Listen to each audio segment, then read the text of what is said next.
Good afternoon. How is everybody? Awesome. I'm going to turn this up in a minute, but I'll just try and be loud. Oh, that's a little bit better.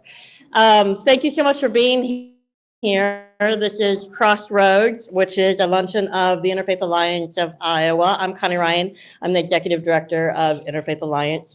And we have, since the very beginning, the very first thing that was important to this organization, well, two things. One is LGBTQ rights and making sure that people aren't, their rights aren't taken away from them. But that was connected to an issue with public education. And so we have always, for the last 27, 28 years, worked on public education issues. And so it is important to us to have a conversation and also marrying that with issues of equity and making sure that all students are served to the best of their ability and are able to thrive. And so I am delighted to have our new superintendent of Des Moines Public Schools with us today. And he has an impressive resume if you haven't read it. Dr. Ian Roberts is a career educator with over 2 decades of experience as a classroom teacher, school administrator, and executive leader. An accomplished author and speaker, Dr. Roberts has written numerous books and publications about educational topics, including leadership, empathy, and cultural responsiveness. He is passionate about instructional excellence, diversity, equity, inclusion, and innovation in education. And we do have our share of concerns about equity and inclusion in the state right now, if you've been reading the news. Dr. Roberts proudly shares he was born to immigrant parents from Guyana and spent most of his formative years in Brooklyn, New York. He graduated with a BS degree from Copen State University, master's degrees from St. John's University and Georgetown University, and received his doctorate in urban educational leadership from Trident University. He also has received several education-related certificates, including the Harvard University Improving Schools, the Art of Leadership certificate. And if that were not enough, prior to becoming a special education teacher, principal, district leader, and leadership trainer, Dr. Roberts was a world-class and Olympic athlete competing in track and field at the 2000 Olympic Games in Sydney, Australia, and World Championship in Mabashi, Japan, and Seville, Spain. Won't you welcome Dr. Ian Roberts, please?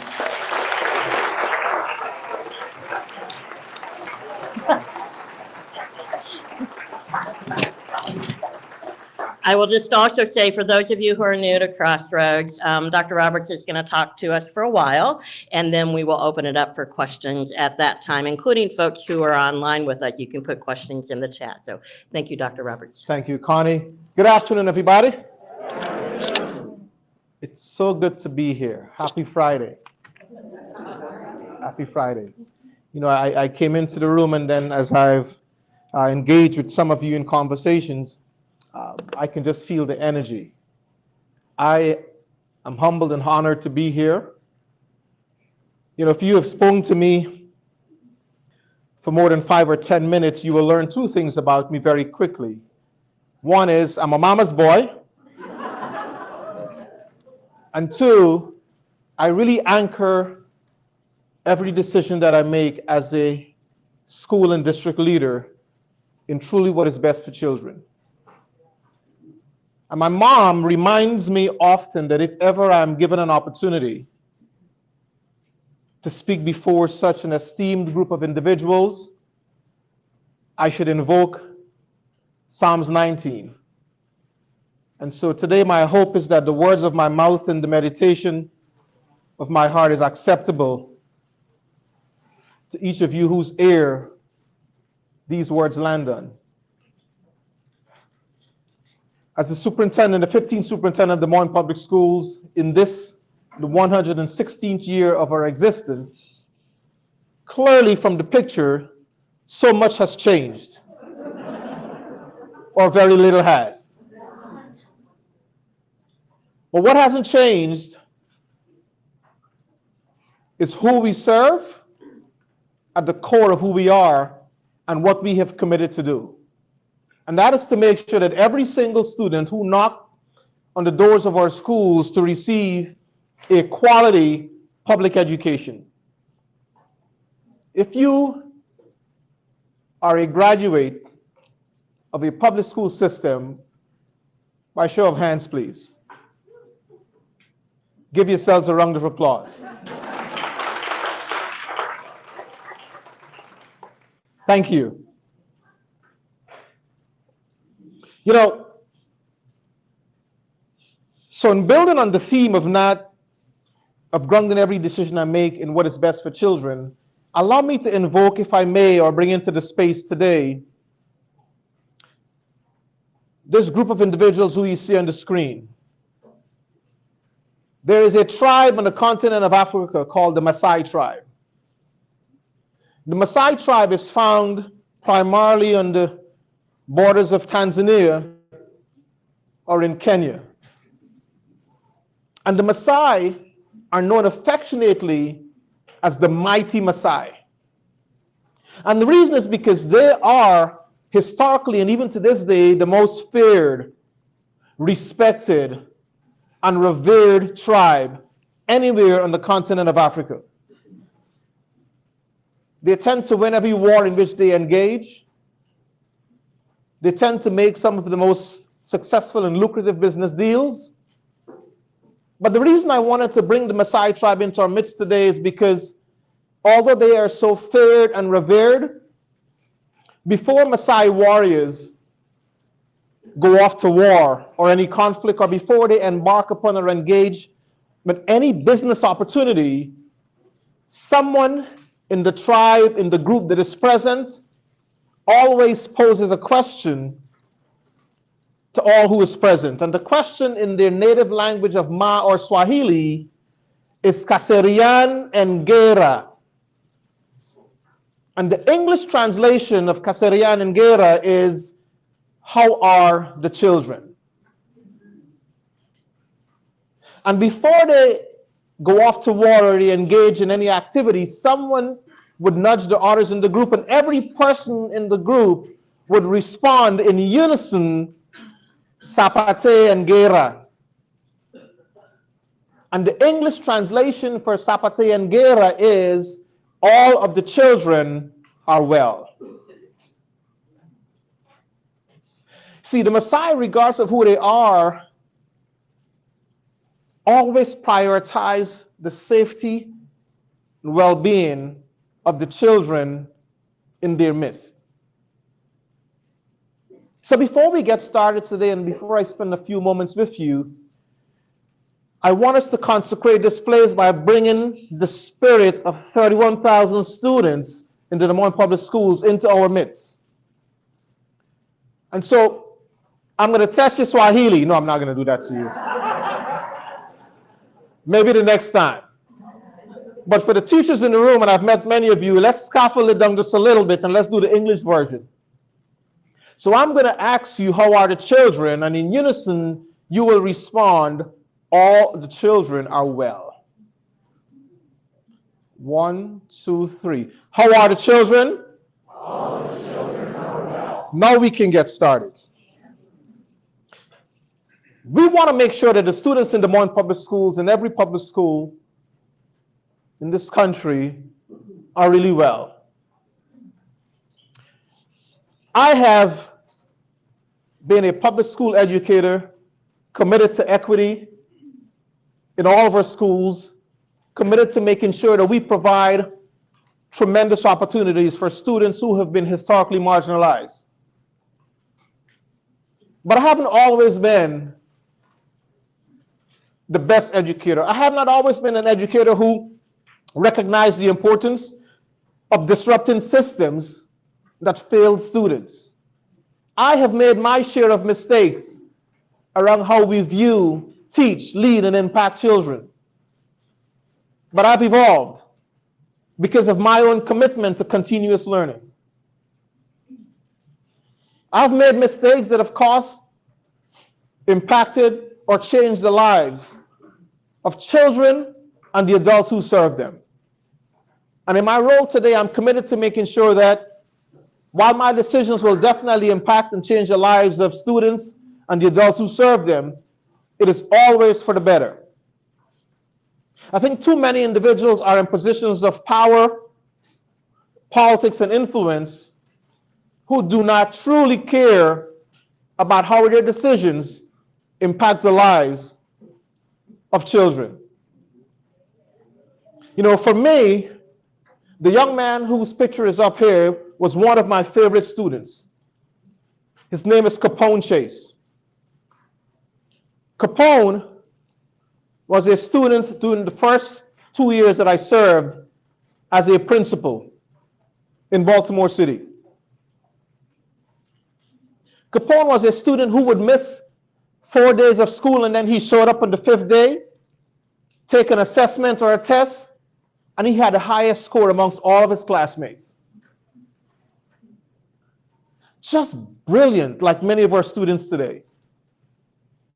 But see, Capone, while being academically inclined, also was an amazing athlete and was getting a lot of interest when he was only in the 9th grade from so many colleges and universities. But he also had this proclivity and propensity to engage in a lot of pugilistic encounters. He just loved to fight. And as a principal in my first 2 years, one who was not as equity focused or as culturally responsive, my immediate response, anytime Capone violated the school rules, was to do what? Punish and suspend. I mean, I tell people all the time, in my first and second year as a principal, I used to give away suspensions like Oprah Winfrey give away cars. You know, I would say, you threw a paper ball, 5 days. You did what? Oh, 10 days. You cursed at your teacher, 10 days. I mean, I thought that the way for our school to become wildly successful is if we keep all of the good children and suspend the not so good ones or the bad ones. One day, having left that school in Baltimore City, we had done amazing work, turned around a dangerous school, became one of the highest and fastest improving schools in the state of Maryland, 20 percentage point gains on ELA and math. Capone had been suspended so many times that he realized that I was the kind of principal who walked with a big stick, and so got to the point where we developed a relationship where he started calling me dad. And anytime he did something before he could even get his suspension papers, he would run to the office, knock on the door, come and give me a high five and a hug and say, Dad, let me tell you what happened. That was not my fault, but he would make an excuse. And so we developed a great relationship, but I still felt that there were times when I needed to punish him.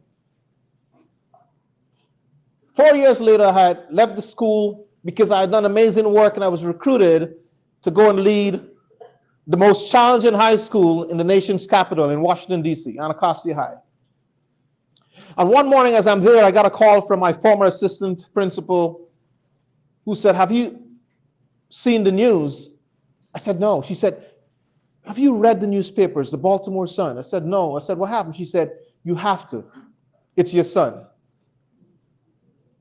Later on that day, I picked up the newspaper, and on the front page of the Baltimore Sun was the photograph that I shared with you earlier of Capone, and the caption above his head, Public Enemy #1. I'll tell you more about Capone and Capone's story and how that has changed who I am as a leader. All of our students are not well. Who we serve at Des Moines Public Schools? Yes, based on the first photograph that I shared with you. Yes, we've had some changes in our demographic makeup. We are now what is considered a majority-minority district, with 33.6% of our students who are white, 30.2% are Hispanic, 20% African Americans. 23% of our students, going closer to 24 this year, are English ELL speakers, English as a second language speakers. And the numbers are growing because as of last week, I believe that Des Moines has been ranked as the #1 city in the United States with the fastest growing immigrant population. #1, Des Moines, Iowa. Think about that for a second. But we've seen our share of challenges. We've seen a decline in enrollment for a number of reasons. And some of those reasons includes an anti-public school sentiment by some. So it was really refreshing to see so many hands raised when I asked, who amongst you have benefited from an outstanding public school education? Let me juxtapose our data to give you context about the students who we're serving nationally. Across the country, there are about 51.5 million children enrolled in our nation's public schools. Of that amount, for the very first time in the history of pre-K-12 education, beginning in the fall of 2014, 50.5% of those students are students of color. For the very first time. But still, the individuals who serve those students, 83 to 84% of them are white.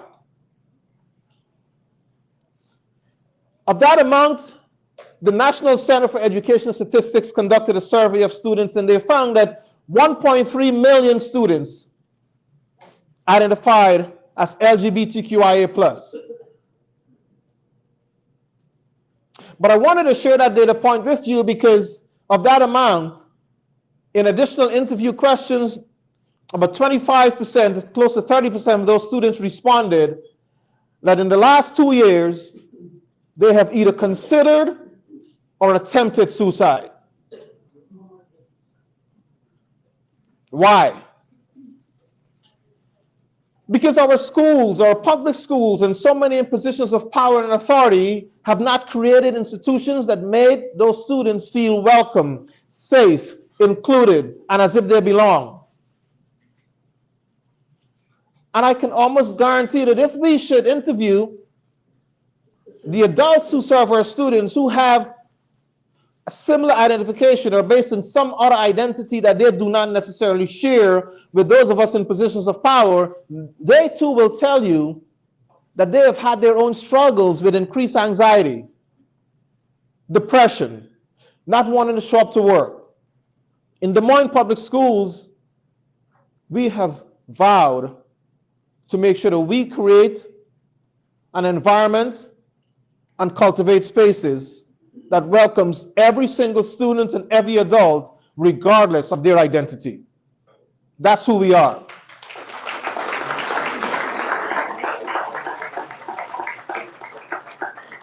Additionally, each and every day, 1.2 million students drop out of our high schools. And when asked why, most of them have said it's because they do not feel as if school was the right place for them. They don't feel welcome. They don't feel seen, heard, and supported. 1.2 million students dropping out of our high schools, which equates to 7,000 students every single day. And if you take a look at your watch or your clock right now, that equates to one student every 26 seconds who drops out of a high school in the greatest country in the world. We are failing our students. We have to do better. We can do better. The demographic is changing and has changed tremendously. We have a number of students who we see every single day who has at least one parent incarcerated. We are not serving the same students that we served 5 years ago. And schools have to become a place that students and parents no longer have to be school ready for. On the contrary, schools like Des Moines Public School Systems must become student ready to meet the needs of those students. It's not incumbent upon students and their parents to focus on readiness. The onus is on us to create spaces that can meet their needs. What are we focused on this year, school year 23-24? As of today, I think I've been in my role as a superintendent of this amazing school district for 139 days, 12 hours, and about 4 minutes. But who's counting? I'm having a good time. There are a number of initiatives that we are focused on to make sure that we are truly meeting the needs of the students who knock on our doors. And equally as important, I want to make sure that the adults who come into our schools to do this amazing work feel seen, heard, and supported every single day. 3 big rocks I want to share with you are: 1, instructional leadership. We are an organization that focuses on making sure that students receive a quality education. And what that means for us is our dynamic cadre of principals. It is my expectation that they spend no less than 70% of their time on observing teachers, focus on the instructional core, things that will get directly to the bottom line of increasing student academic, behavioral, and social achievement. The paradigm has shifted. We no longer want to have principals who value operational and managerial items. Those are equally as important. But you have to be focused on instruction. Second big rock is empathetic and culturally responsive leadership. I want to make sure that every single adult, and there are 5,000 of them who work in the Des Moines Public Schools, are leading, teaching, serving, and making decisions from an empathetic and a culturally responsive orientation. And I'll talk to you in a little bit of what it means to truly be culturally responsive. Meaning that you recognize and value the lived experiences of every single person with whom you come into contact. They do not have to look like you, sing like you, dress like you, but you have to value how they're showing up. I mean, today, those of you who spoke to me today, clearly I look different from some of you, but we have the same Iowa accent, so you should. No? Maybe I still have work to do. Okay, I'll keep working on it. When we see each other again, I'm going to get it. But just valuing people, recognizing that we have so much more in common than we are different. That's the work of a great pre-K-12 public school system. And that's who we are aspiring to be continuously and every single day. The third big rock is to make sure that we are truly opening up our doors to strengthen all of our community partnerships. When Connie extended this invitation, I said yes unhesitantly. Because as cliche as it sounds, I recognize that it truly takes a village. For the next many years or decades, for however long I'm here, working on my Iowa accent, I want you all to know that I'm dependent on you for your support. I'm humbly requesting your partnership, because we cannot do this alone. We are better together and we are stronger together. Those are 3 of the big rocks that we're going to focus on for this year. But what is important for us is for us to think about what it truly means to be culturally responsive. And what I've put up here is just this idea that it's the biggest challenge that we have, that I have as a leader in the pre-K-12 education system. My responsibility, as is every other leader across this country, is to make sure that we are getting the best out of a team of people who do not necessarily share the same identities or lived experiences. 5,000 adults, how do I make sure that based on their differences and their experiences, I have to be able to elevate those differences to create a world-class public school system for all of our students? But my charge is not just to elevate those differences, it's to make sure that I'm doing more than just accepting and tolerating those differences. It's making sure that every adult really rallies around each other and rallies around those differences to make sure that we are serving every single student equitably and in a culturally responsive place and way. That's what is ahead of us. Valuing people and valuing who they are. Here's some additional data I want to share with you very, very quickly so you understand what is happening nationally. And this is not Des Moines Public Schools data. For every 4.5 black students who are suspended and sent home, it's only 1 white student who receives the same consequence. Here's an alarming data point for you, as it is for me. Over the last several years, 50% of out-of-school suspensions of all preschoolers are black. Preschoolers. We are suspending preschoolers in public and private education in this country. 10th grade suspensions, there is the likelihood that it is said that anytime a student receives more than 3 suspensions, by the time I think they get to the 9th grade, they're 5 times more likely to drop out. And the cost of 10th grade suspensions in the country, as researched by, I think, a USC professor many years ago, says that it exceeds about $35 billion. The dropout and crime rate, we have to keep our students in school. Because every time a student drops out, we know that it is likely that it increases their opportunity to be incarcerated. It is said more than 70% of prisoners in state and federal prisons here in the state of Iowa are reading at a 4th grade level or below. Public schools have an enormous responsibility, and we need every single person in our community, in our legislature, to make sure that they are supporting the work that we do.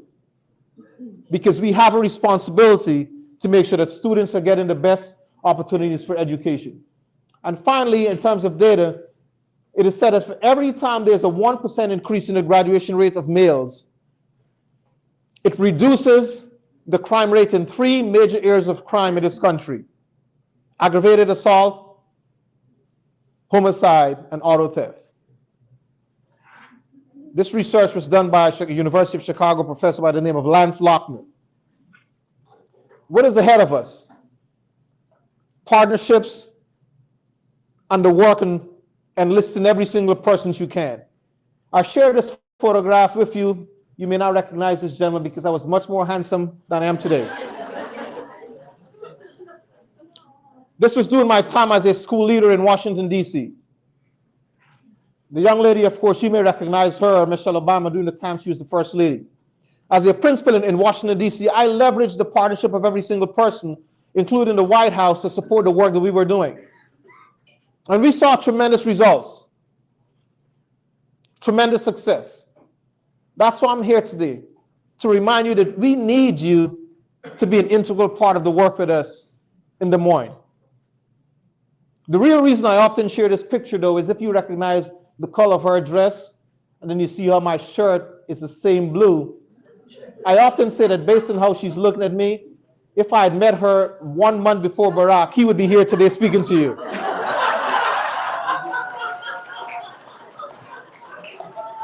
No, we know that's not true. But it's the power of partnerships.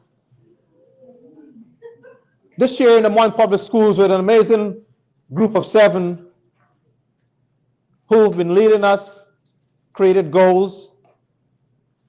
One of our board members who is outgoing is present here today, Kelly Sawyer. Let's give her a round of applause for her service. Thank you.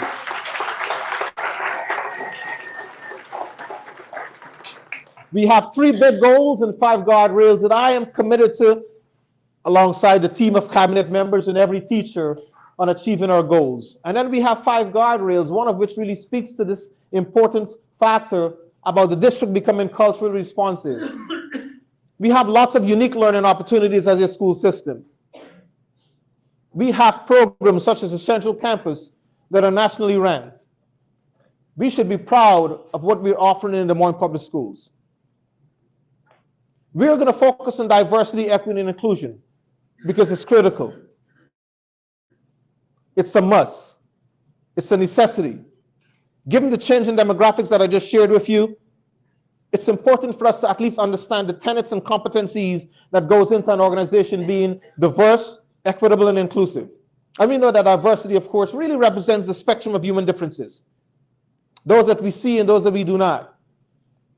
Of course, the E and DEI is really about equity, not necessarily equal, but are we giving every single student exactly what they need in order for them to be successful? And are we giving every adult, many of whom bring very different identities to our schools, what they need to be successful?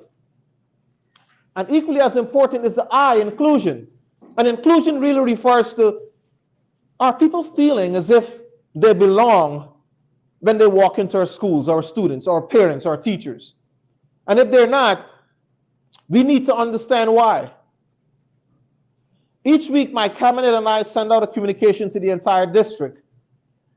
And one of the questions that we ask, or one of the commitments we make every week, is to make sure that every single adult feels seen, heard, and supported. And if they're not, I invite them to tell us when they aren't. A part of that work is really about making sure that we have a good relationship, positive relationship, collaborative relationship with our teachers, our staff, and those who represent them. And I'm glad to see the president of our union, Josh Brown, is here with us today. We have to be in partnership, and I'm all about approaching this work with a spirit of collaboration. But E&I is fine, but what I want us to really be thoughtful about is what I started with earlier, what it means for us to be culturally responsive. And cultural responsivity is simply this. I see you. I recognize you. I may not understand everything about you, but I want to make sure that I'm making decisions that values who you are as a person. That's the work we have to do. You know, I can stand here today and raise my right hand and say, my name is Ian Robertson. I am a culturally responsive leader. And that is true. I am focused on creating equitable opportunities. That is also true. But as I shared with you earlier, and I'll go through these slides to get us to a different space, I haven't always been this way. I'm going to close by sharing a couple more points. One is, those of you who have flown lately, and if you had an opportunity to sit in the exit row of the aircraft, you know that a flight attendant will always pose a question to you before we take off.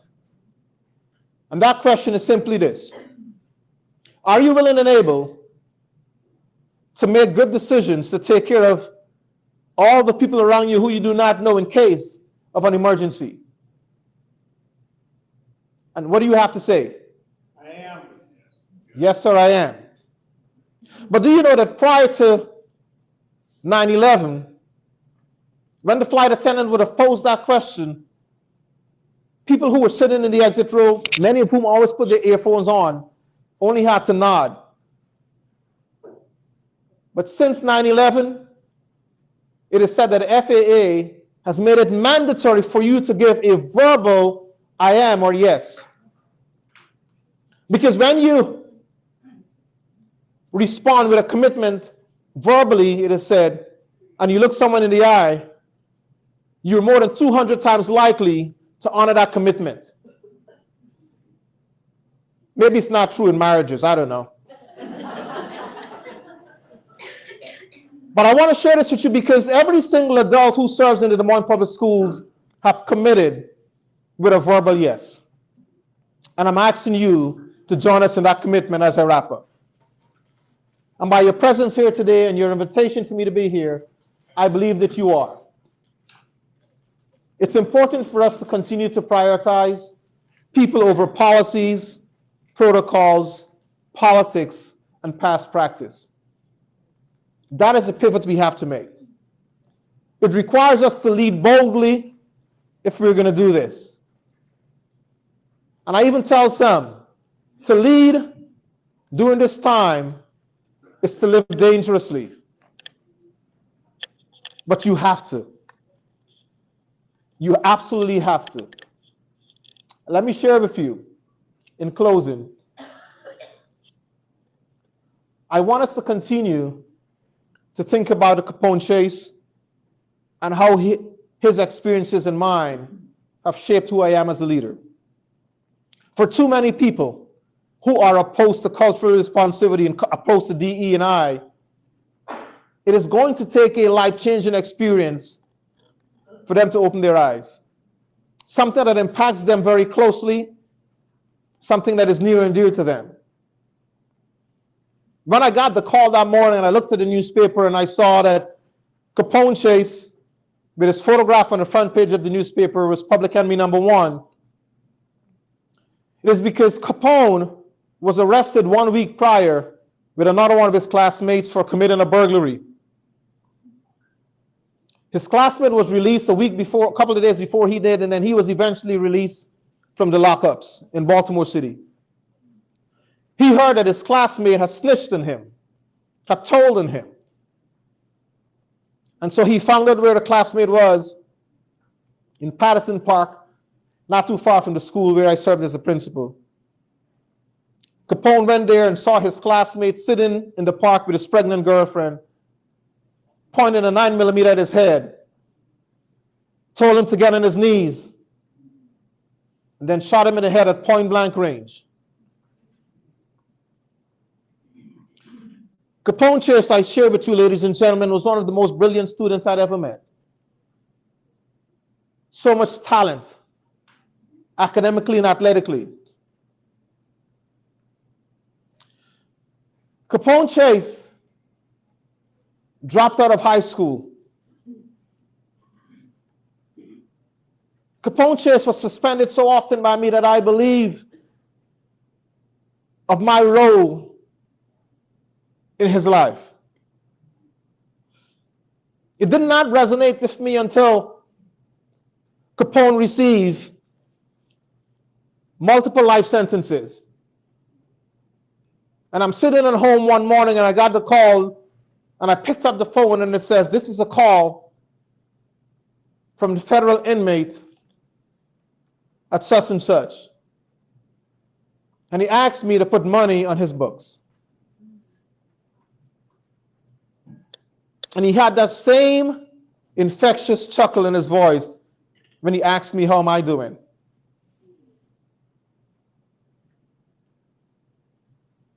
As an educator, I should have been responsible for Capone Chase attending and enrolling Harvard University, Georgetown University, University of Iowa. Instead, because I wasn't willing to be culturally responsive,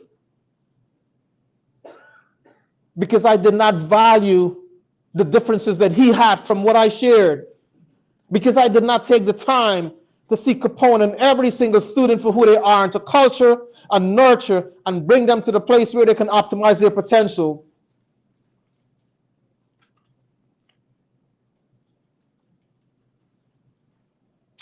He's never going to see the light of day again. And every single day I make decisions to make sure that during my time here, not only will every student feel seen, heard, and supported, but every adult. I vow to never have another Capone Chase under my watch.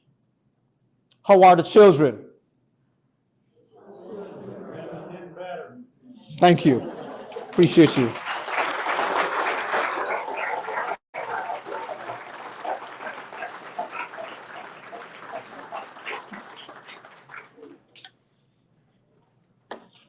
Thank you. Thank you. Do you have questions for Dr. Roberts? Raise your hand and I will bring the microphone to you.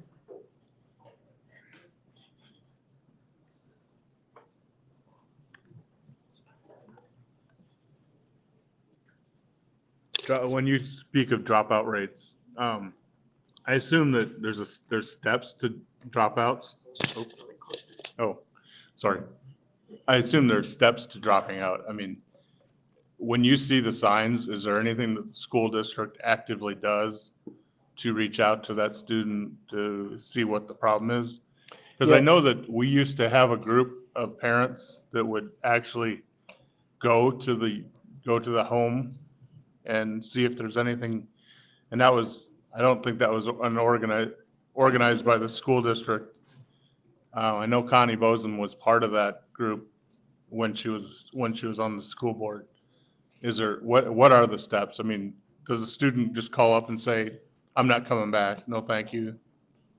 Yeah, thank you. Excellent question. No, actually, so yeah, we have multiple steps and resources in place to support our students, right? We have a number of positions: student success workers, community school coordinators. These are individuals who are spending an inordinate amount of time making contact with students outside of school, making contact with community partners, reaching out to parents. And just as a sort of part of our constitution, we have a student and family services department that is constantly keeping their finger on the pulse of where students are. Case in point, the district has put in place sort of a couple of like fail-safe mechanisms through our options program. That's for students who have dropped out because they were not meeting success in regular environments. We want to make sure we bring them back. We have a virtual academy for students who are not meeting with success in the brick and mortar setting. And we are also considering many other partnerships right now to meet the needs of students who are not meeting success in school. So we have a number of sort of key partnerships in place and different steps and measures to catch those students. Okay. Hi. Welcome. Thank you very much for taking on this assignment. Closer to my mouth? Okay. I want to thank you for coming to this district. I'm a Latina. I graduated from university in Texas. I began teaching in the bilingual system, and we had a lot of Hispanic teachers in that environment. Eventually, in 1990, I ended up here in Iowa, and I used to tell Dr. Your prior administrator used to say, you know, you need to start looking for some Latino teachers. I hope that's on your list of things to do. It's very important. For instance, 30% of the student population at Lincoln is Hispanic, okay? So now I compliment you on bringing forth this idea or philosophy that we need to be more human. Basically, that's what it is. We're not just a machine as teachers, because I was a teacher for 34 years total between two states.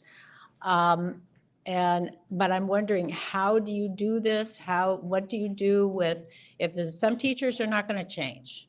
I've run into that before. Okay, there's like, they have a set idea of what our kids are like, and what are you going to do to begin that process of changing, their attitudes, I guess? Because I believe in what you said, because I felt that I did that my whole life. It wasn't a job. It wasn't an 8 to 3 job. It was a passion. It was a commitment, and it was desire to give the kids as much potential help as I could, as much information, so that eventually they could, be fulfilled as a person, to achieve all of their goals, whatever they were. And the parents were the most important thing in my heart. I had to be open to the parents, not judgmental, and to include them in the educational process, because it is a triangle. The parent's the first teacher. We have the child and we have the teacher. Yes.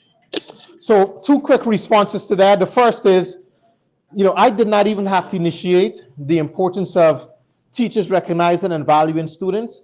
I have a cadre of teachers who would either send me emails or reach out to me or convene small meetings to share with me that they recognize what the needs are. And so our teachers are going above and beyond. Even though they may not share the same identities as many of our students, they're willing to sort of pivot and shift their thinking. We still have work to do. Of course, we still have adults in our district who we have to bring along, but the majority of adults have said, look, tell us what we have to do. We see our students, we want to support them. Secondly, we are being thoughtful about recruiting more Hispanic or Latinx and African-American teachers, because representation does matter.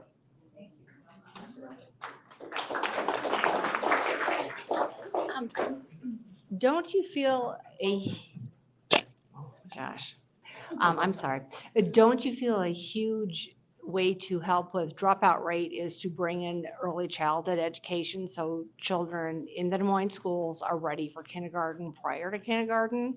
Also, you called kind of for an action for us. How do you see us helping the system move forward in improving the lives of these children? Thank you so much. Yeah, for me, it's more than just a feeling. It's a belief. It's a commitment, because we have the data that supports it as well, right? We know that when we've looked at our data, those students who started with us, who are now in 3rd, 4th, 5th, 6th, 7th grade in our preschools, they are probably 60 or 70 times more likely not only to be on grade level, but to graduate on time. So it's a moral imperative that actually we were able to do that. So right now, I know that we are collaborating with a number of partners around the state to make sure that we have full funding for preschool at 180% of the poverty rate. We are only serving about 50% of students who are eligible for preschool in the Des Moines public schools. We want to make sure that that is improved and that's increased. How can you all be helpful and supportive in this way?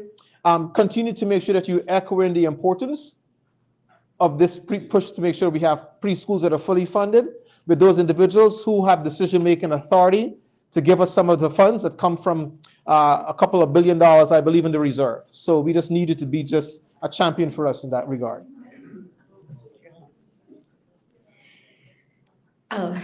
Based on information that we've gotten from Des Moines Public School educators, some of us have started a group called Building Lives Through Reading. And we give books to children in the Des Moines Public School system every month in 2 schools now. Our difficulty has been, and I see you say it takes a village, and we're trying to be a part of that village. You're counting on us, our support and partnership, and our difficulty has been finding where we are needed. We did find community coordinators, and now we see that those community coordinators are slowly dropping off because of funding. How can we find out more ways to be helpful? Navigating the Des Moines public school system has been difficult. Thank you, excellent. And I've heard that feedback from a number of different places, and we are going to make sure that we are intentionally trying to remove all of those barriers, right? So a couple of ways for this to happen. One, either direct contact with my office, and I'll make sure that that information is disseminated to the right people, and you can get in touch with the people who will support you on that work.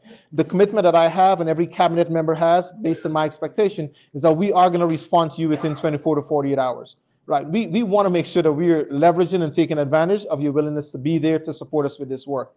The community schools coordinator, we've seen the data that tells us that we need to have this liaison between schools, homes, and the community. And so while funding is a challenge, right, our fiscal position, such as probably every other district in the state is a struggle, we are partnering with a number of community partners. Our recently elected mayor, Connie Boson, is a big champion and supporter of not only the Des Moines Public Schools, but our community schools coordinators. And so we are planning to try to leverage our partnership with the City Council as well to see what is possible for us to keep those community schools coordinators in place. So we are hopeful, and while hope is not a strategy, we are continuing to take action to keep them in place.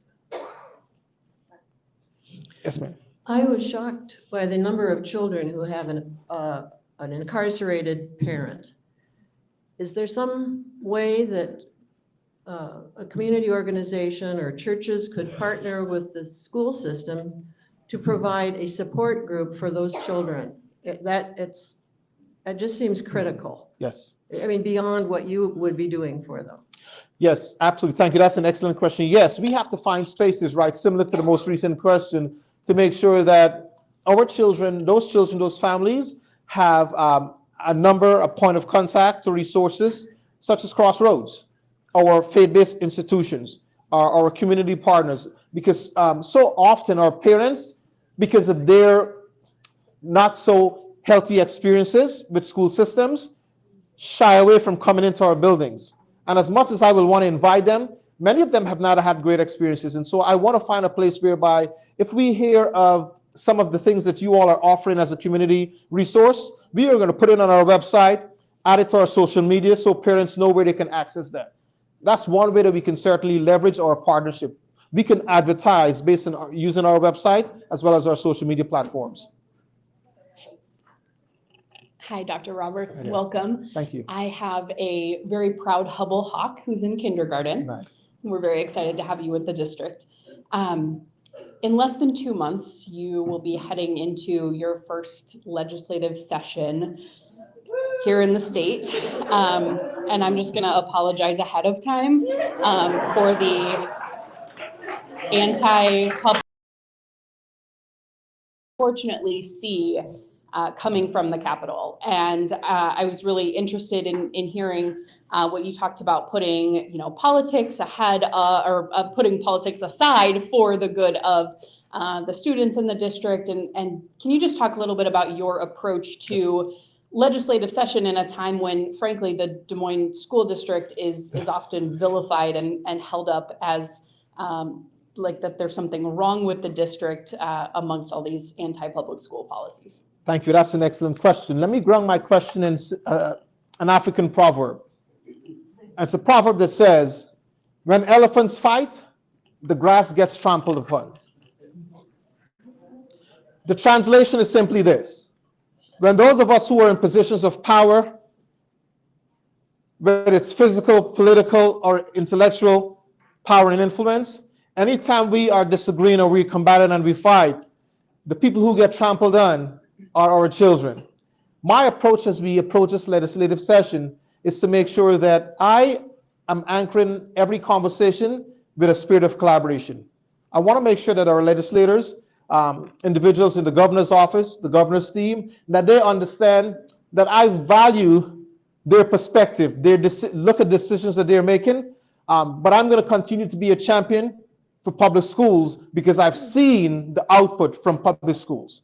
And so while we may have some differences in how we approach this, I believe in everything that I have, that every single person wants to see our children get everything that they deserve.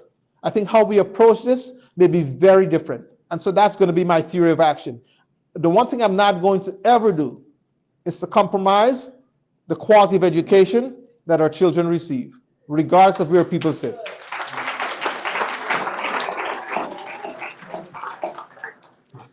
We have a question from online. I'm sorry to have my back to you, but That's I need fine. to read it.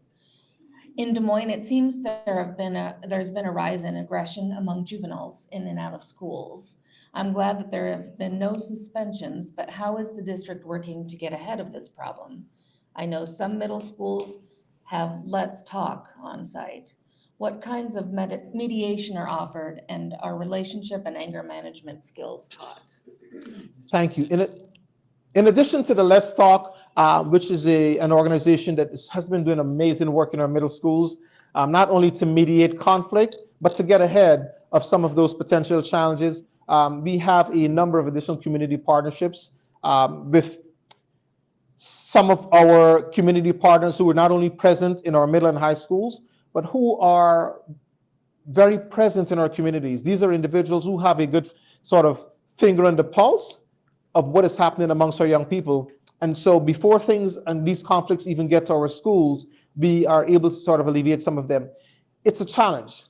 It's a challenge. We need funding to make sure that we are able to leverage even more partnerships, more outside entities, so that we can meet the needs of our students. So much of what is happening that results in a manifestation of conflict that includes fights and violence is the mental health and social-emotional challenges our students are faced with.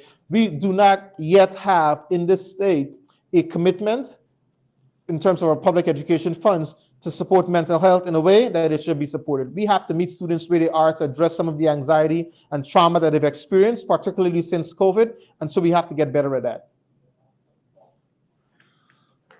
Yes, Dr. Roberts, Brad Titus, very, very enlightening and wonderful to have you here today. You mentioned that representation does count, and I firmly believe in that. 33% of our students are white, and yet 85%, I believe, of our teachers, administrators, I'm sorry, I got that backwards. 33% are white, 85% of the teachers and administrators are white. I've served on a lot of PTAs, athletic booster clubs, activity booster clubs, and the same thing presents itself there in spades. We're 80 to 90% white in those groups. As I look around this room right here now, as I look even at CCI that I work with even with Just Voices, even with Let's Talk, disproportionately white. How can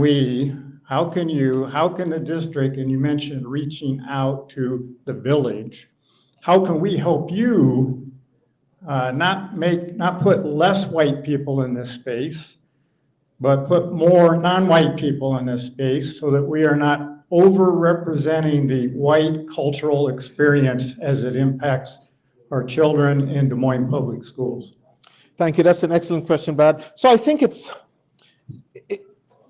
more than just our dependent on Crossroads or other external groups to support us, right?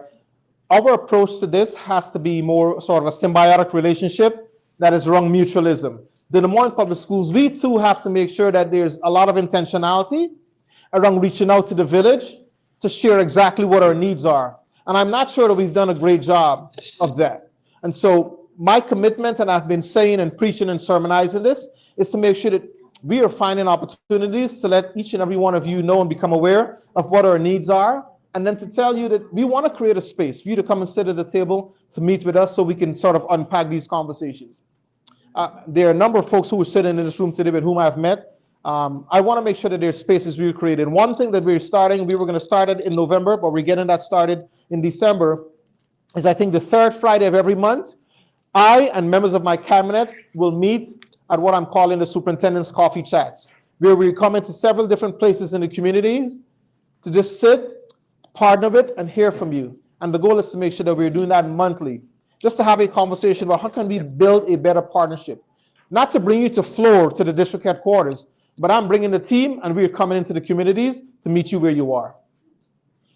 Hi, I have so many questions, but I'm going to focus on the one.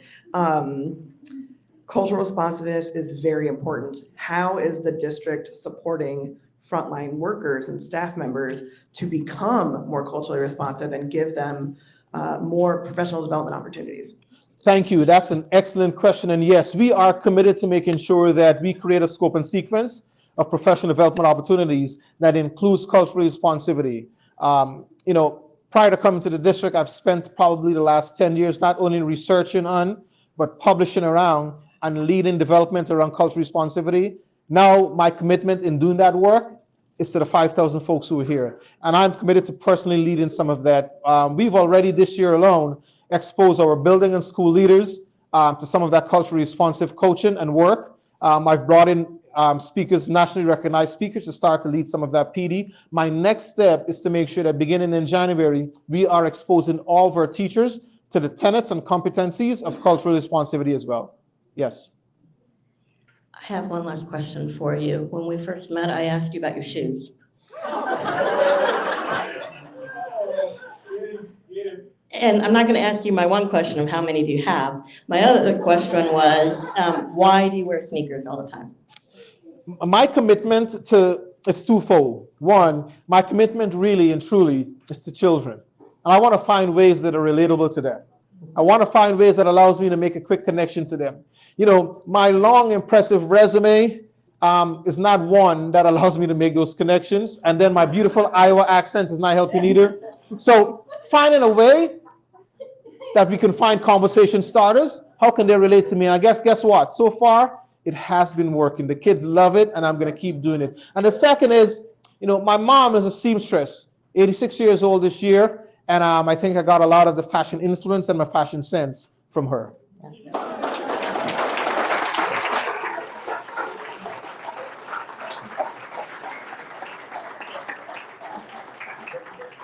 I knew you all would love that story. So thank you so much, Dr. Roberts. We are so grateful to have you in the Des Moines Public Schools, in our community, and here today with us. We are grateful for you.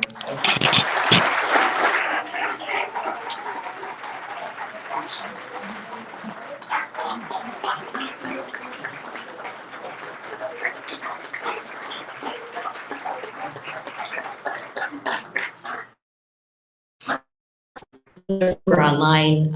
He just received a standing ovation. You can stand at your computer and applaud him also. If you give me a half a second before you clean up, I want to let you know that in December, Crossroads, and Crossroads really is just about having civil dialogue on really important questions and issues, right? So in December, on the third Friday of the month, we'll be having a panel of journalists to talk about the challenges in journalism in today's political world. And so we have Carol Hunter from the Des Moines Register, Aaron Murphy from the Cedar Rapids Gazette, and Ty Rushing from Iowa Starting Line, who will be part of a panel. You will not want to miss it. It will be awesome. So make your reservations early and let us know that you're going to be here. Thank you so much. Have a great weekend.